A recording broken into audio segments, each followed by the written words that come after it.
And on that note, on to some breaking news coming in this minute.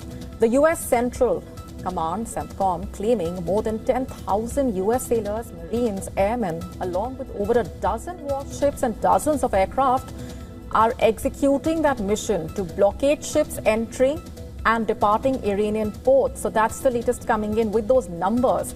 In a post on X, in fact, CENTCOM claiming during the first 24 hours, no ships made it past the U.S. blockade and 6 merchant vessels complied with the direction from the U.S. forces to turn around to re-enter an Iranian port on the Gulf of Oman. So that is what CENTCOM's version is right now. That is what they are claiming. The U.S. CENTCOM, in fact, saying that the blockade is being enforced impartially against vessels of all nations entering or departing Iranian ports and coastal areas, including all Iranian ports on the Arabian Gulf and Gulf of Oman. That's the statement on your screen.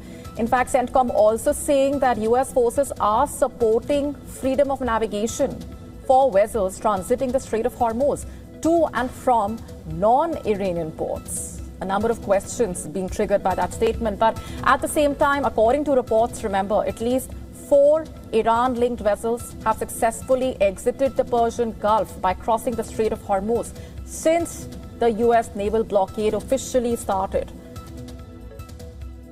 That's the latest coming in from the United States, but the U.S. Central Command has put out that statement, also talking about what it says are more than 10,000 U.S. sailors, Marines, airmen, along with a dozen warships, dozens of aircraft executing that mission.